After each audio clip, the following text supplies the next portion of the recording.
मैं हूं सोफिया सरदार। आप देख रहे हैं समाज टीवी। सबसे पहले शामिल करते हैं अहम खबरें।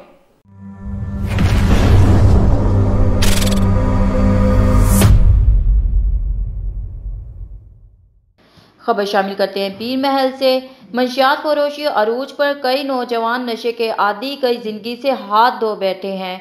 पीर महल पुलिस की मुबीना खामोशी शहरी हलकों के लिए तशवीश का बाइस बन गई।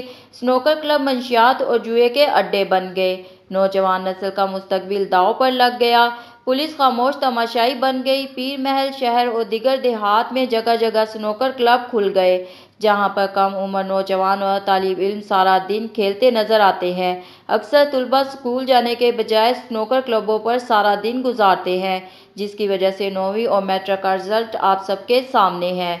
स्नूकर क्लबों में नौजवान हेरोइन, आइस, चर्स, शराब और दीगर मंशियात का इस्तेमाल करते हैं।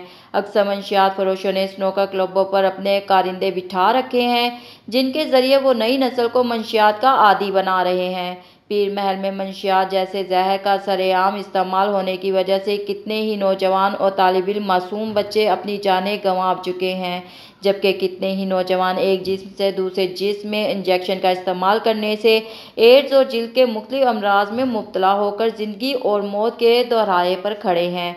मगर अफसोस के पुलिस और एंटी नार्कोटिक्स की जैसे अदारे भी खामोश तमाशाई बने हुए हैं।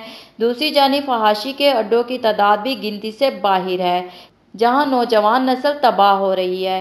समाजी और फलाही तंजीमों के रहनुमाओं ने IG Punjab, RPO Faisalabad, DPO Toba Tek Singh से नोटिस लेकर इस लानत से नौजवानों को छुटकारा दिलाने का मुतालबा किया है।